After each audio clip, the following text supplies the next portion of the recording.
Hey, how are you doing? Could things get really dangerous here? I ran across my middle school girlfriend from back when I was on a helicopter trip with my coworkers. She introduced the older man she was putting arms with alongside her without my asking. This is my significant other. He works for a hotel company as a manager. And you most likely failed the admission tests for high school. Is this just some ungrateful middle school graduate now? Laughing, she said. But all of a sudden, the pilot became ill and an emergency arose. What the hell is going on? My girlfriend of the past cried out in horror. Saying this with composure, I'll fly the helicopter instead. What? My name is Sean. I work for an airline as a captain. I have always enjoyed airplanes and have requested my dad to take me to the airport frequently since I was a young child. I once spent a holiday reading my favorite aviation encyclopedia while waiting in the airport lobby. Out in front, I heard a voice calling out to me. Do you like airplanes too? I saw a girl of my age with pigtails of blonde hair when I looked up. She gave me a questioning look and gestured to my encyclopedia. I'm Ashton. It is about to take off on the following flight. Do you want to see the aircraft with me? Ashton took hold of my hand and dragged me along before I could respond. Her audacity confused me a little, but I was happy to have connected with another aviation lover. She told me she used to go to the airport to see her father off. He was a frequent traveler for work. Planes are so huge, but how do they even fly? Ashton whispered as we watched the aircraft calmly wait for its occupants on the runway. I flipped open my encyclopedia and excitedly imparted my knowledge. The wings create lift, which pushes against the air, and then the jets thrust the plane forward and up into the sky. She hadn't inquired, so I continued my enthusiastic explanation of how planes operated. When I eventually finished, Ashton inquired, Do you want to build airplanes someday? As she listened in amazement. Yeah, I happily nodded. However, Ashton put her palm on her chin and had a serious expression on her face. She suddenly brightened and remarked, I think I like pilots more, as she saw a pilot go past. Don't they look so awesome in their uniforms flying the plane? I was simply glad to have a friend who shared my passion for airplanes, even though I didn't completely get what she was saying at the moment. I therefore made a careless pledge. Okay, I'll become a pilot, and when I do, I'll take you on a flight. For better or worse, this experience shaped my entire life. I saw a girl in my class when I first started elementary school, and she was still the same blonde with pigtails. Is that you, Ashton? Do you still recall me? At the airport, we got together. I walked up to her, excited beyond control. Oh, you're the guy who used to adore airplanes. What a coincidence that we are currently attending the same school. Doesn't it feel like fate? We clicked right away, and even though we were still young, I couldn't shake the feeling that our paths were meant to cross. Do you remember the promise we made back then? I inquired. I do, of course. I promised to marry you when you became a pilot, Ashton replied, acting older than she actually was and even teasingly promising to propose. After that, I took my desire to become a pilot very seriously and started studying geography, meteorology, and navigation in addition to standard academic courses. I also refrained from playing video games in order to preserve my vision, which was essential for training to be a pilot. As far as possible, I likewise avoided watching TV until absolutely essential. I found it difficult to participate in my classmates' chats and was unable to keep up with what was popular at school, which made my school days seem difficult and drawn out. But then I thought back to the promise I had given Ashton, and I told myself I didn't need any more friends as long as I could continue to remain close to her in order to keep my word. I continued to work hard by myself. When my parents saw how committed I was, they started to help me too. Rather than dissuading me from pursuing my passion, they bought me books to aid in my studies to become a pilot. My dad used to take me go-karting on the weekends so I could practice. I once lost track of my parents in the packed airport while on a trip that was part of my family's studies and leisure itinerary. When I was a little child, I became scared and started crying. A man with a pilot's cap suddenly walked over to me. "Hey, how are you doing? Are you apart from your parents?" "Yeah." "Well, how about we go find them together?" I went to the lost and found apartment with him. After a general announcement was made in the airport, I waited for my parents to arrive. He stayed with me, keeping me company as we waited. "Do you like airplanes?" "Yeah." "Hey, let me tell you something. My occupation is flying." "Are you serious? One day, I want to be a pilot." "How did you end up being one?" "That's fantastic. To become a pilot, I had to study a lot. It was difficult, but you were capable as well. One day, I hope to see you piloting aircraft and donning a headgear similar to mine." "Yeah, I'll do my best." I got the strength I needed from talking to him, and before I realized it, I no longer felt afraid. Soon after, my parents came, and I said my goodbyes to the gracious pilot. However, his advice stayed with me, and I started to look up to him as a pilot that day. "I'm going to be a cool pilot like that man," thought I. I had an even busy schedule when I started middle school. I, of course, began to spend less time with Ashton. But I figured she would understand, as she was aware of my desire to become a pilot and had always been supportive of me. But Ashton started talking about her frustrations over time. "My pals and their guys go on a lot more dates. Do you really not give a damn about me?" My workload from studying was so heavy that I wasn't always patient. Some days I ended up yelling at her. "To honor my pledge to you, I'm studying really hard. Are you blind to that?" We began to argue more and more, our discussions invariably devolving into war. This continued for a few rounds before my relationship with Ashton started to go south. Time went by with nothing we could do about it. Then, one day, as I was getting ready for my entrance examinations to high school, something occurred. I was studying when I came upon a scene that stopped me cold on my way back from the library. Ashton was strolling hand in hand with an unknown man, appearing quite comfortable. I went home and began second-guessing myself since I lacked the guts to approach her at that point. Perhaps it was nothing at all. Or perhaps it was just a close relative. I told myself that, but the following day I made the decision to speak with Ashton directly. "Hey, who was that guy you were with yesterday? Is it really that important? It's not like you have any say over who I spend my time with because we're not married or anything. I can spend time with anybody I choose. Besides, you ignore me, so I was just passing the time," Ashton stated without expressing any regret. I tried to force a response out of my parched mouth, only to find that I hated Ashton. Without anything to respond, I turned to leave. All I needed to do right now was concentrate on my academics. I continued thinking about her remarks and found it impossible to focus at all, even though I tried to tell myself. After all, the promise I gave Ashton had to do with my dream of becoming a pilot. Did being a pilot really matter any longer if this was how things were between us now? Why had I put forth so much effort? I started to lose focus on why I was pursuing my dream. I eventually lost interest in my academics and was unable to get into the high school of my choosing.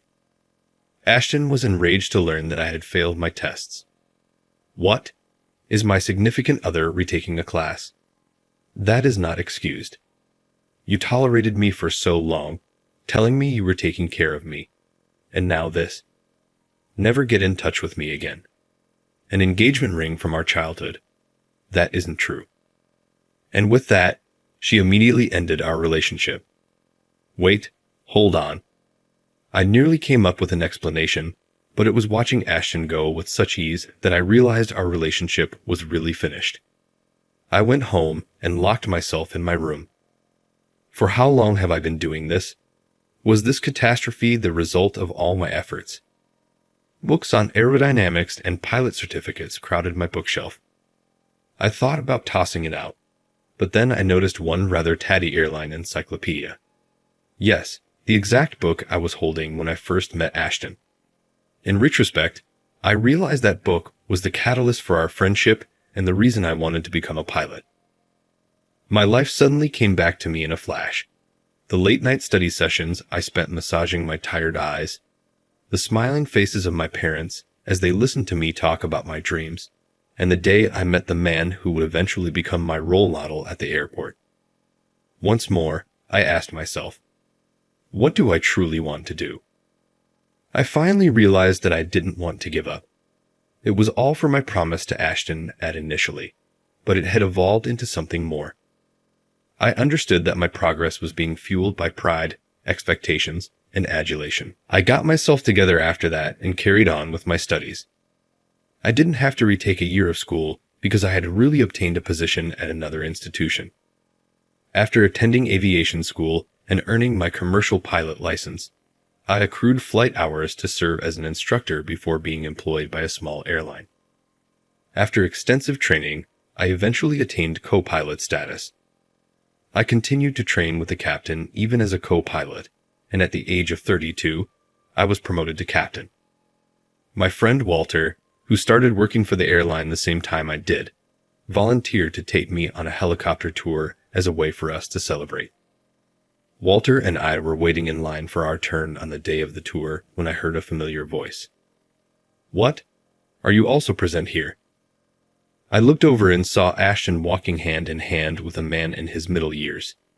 Even though she was now a mature woman, I could still recognize aspects of her from when we were in middle school. She started bragging without my having to ask. "Oh, Tony, this dude is my boyfriend. He works for this airline as a section chief at a chain of hotels. How about you? I take it that you gave up on being a pilot and are now merely a middle school graduate. And there are two guys here, really. Is this a date or something similar?" She teased me with a sarcastic laugh. Walter appeared to be poised to blow out after overhearing. "What on earth are you discussing?" "This individual." However, I quickly covered his mouth since I didn't want to be around her any longer. "I apologize, but you're going to have to cooperate with me here," I said to him. "Yes, it is correct. It seems like you're doing okay." I gave her a cool response and chose not to answer her further. "Have a nice flight," she replied. When Ashton and Tony's turn finally arrived, they were clearly becoming agitated because they were not being called in. Ashton finally lost it and began yelling at the employees. "Hey, it's been 30 minutes since we left. What is happening?" "Well, actually, the helicopter pilot fell a short while ago, and we're currently trying to figure out a solution," the troubled-looking staff member replied. Tony raised his voice and joined in upon hearing this. "What? This cost a lot of money that we paid. Sort things out right away. Can't you locate another pilot?" Staff members were stuttering, "I'm sorry." "Hey, looks like this is your chance," Walter said softly in my ear as he observed the chaos. "Teach that horrible woman a lesson and show them what you've got." I was a flight instructor back then, and even though I was really busy, I had managed to obtain a helicopter license, so I could fly one just fine. Though there was a tiny part of me that wanted to prove something, I really didn't want to get connected with Ashton. I reluctantly moved ahead to talk with the employees. "If it's okay, I can fly the helicopter instead." I spoke, and Ashton and Tony just gazed at me, stunned to silence. The personnel asked for further instructions by radioing upwards after I showed them my pilot's license. The personnel returned after a little while, said, "Thank you for your help," and led me to a room where I could change into the outfit that had been prepared. I received a briefing before getting ready to board the helicopter. Ashton and Tony were led over, looking perplexed, while I was getting ready. Ashton's doubts about me realizing my dream disappeared from her eyes the moment she saw me in uniform. Her mood turned totally, and she gave me an admiring look. Sensing the uneasy tension, I had to add a little revenge of my own. "Are the two of you dating?" I'll see to it that you have an amazing flight beneath the stars. I'll work really hard to make it unique for you." Still stunned, Ashton was unable to reply. Disregarding it, I began narrating the tour as though I were speaking to myself. The Statue of Liberty, a representation of New York, is visible to your right. It was a gift from France in 1886 and is now used as a representation of democracy and freedom in the U.S. And Manhattan will be to your left. Ashton was astonished at first, but she eventually began to pay attention to my commentary. When the tour came to a conclusion and we touched down, her eyes were nearly glistening with appreciation. Tony's expression became apprehensive upon realizing this. With a composed expression, he fixed his suit, dug into his pocket, and gave me a tip. "I want to thank you for the amazing flight. I've attached a small item for your inconvenience." "Many thanks for it. Enjoy the remainder of your evening," I murmured, glad that the task was finished and eager to get out of Ashton's sight. But Ashton interrupted, frowning at Tony. "What are you doing, in your opinion? Don't get in my way. I was going to invite him out to dinner and tip him." She was reaching out of her seat and putting her arm around mine before I knew it. At the same moment, Tony and I both shouted out, "Huh. Isn't this guy your boyfriend?" I questioned with hesitation. Ashton answered confidently and shamelessly, "Well, he was. However, you are now my fiancé. Now that we're back together, the previous commitment comes first." "I'm not really sure what you're discussing. Remember that you were the one who ended our relationship. You acknowledged that our childhood pledge was meaningless. In addition, I'm over my affections for you," I said icily, attempting to make sense of the strange circumstances. But Ashton was not going to give up. "That is untrue. Did you not turn into a pilot for me?" "No. I did it out of pride and ambition for myself. Not wanting her to get the wrong idea, though I do appreciate you for giving me the initial push," I smiled and continued. For a moment, Ashton was astonished, but then he snapped out of it. She gave a sultry whatever, "I'm done with this," and turned back to Tony. Her voice suddenly became lovely as she inquired, "Hey, what should we eat tonight?" Tony answered, "I guess I'm not your boyfriend anymore, right?" Tony was frowning at her now. "I didn't realize you were that gullible. We're through. Never again reveal your face to me." He then gave her such a hard shove that Ashton instantly fell on her ass. "You're so mean." Ashton started crying uncontrollably. "I should be the one crying," mumbled Tony, obviously embarrassed, and hurried off. "Are you all right?" the staff asked as they came over to see how Ashton was doing. She appeared to understand then that everyone was observing her. She whispered, "I'm fine," her face turning a hot crimson, and she made a short bow before hastily turning to leave, her head down. I grinned sarcastically as I watched her go, thinking, it's unbelievable I ever felt anything for someone like that. I turned to Walter and expressed my regret for the outcome. "I apologize, dude. I destroyed your festivities." "Nope, everything is okay." "I thought that was very entertaining," he laughed. Then he grinned mischievously and began making jokes about me. "I'm just relieved that you once had a girlfriend. I had been beginning to worry about you. But really, dude, that relationship of yours was unique. I would prefer to move past that aspect of my history. Let's not discuss it ever again." The personnel chased after us while we were having fun. The pilot who had been feeling under the weather seemed to be totally recovered. Walter and I made the decision to book our own helicopter excursion after learning that. Inside the helicopter, the pilot said, "Thank you so much for today," expressing his sincere gratitude for me filling in and his profuse apologies for having to miss the flight. The pilot then abruptly made me an offer to work for him. "I've heard you flew perfectly. Why not join our team as a worker if you're interested?" I chuckled at first, thinking he was kidding, and said, "Oh no, it wasn't that great." But I could tell he was serious by the look in his eyes. I decided to pretend to be serious as well and graciously rejected. I've wanted to be an airplane captain since I was a kid, so I still want to keep flying planes. Despite his somewhat dejected expression, the pilot grinned and remarked, "I hope we get to work together someday." I received criticism for using another company's helicopter without my own employer's consent a few days later. But I didn't get penalized because it was an emergency, and I had the pilots and the staff's backing that day. I have a full calendar of flights and am in great demand for my flying abilities right now.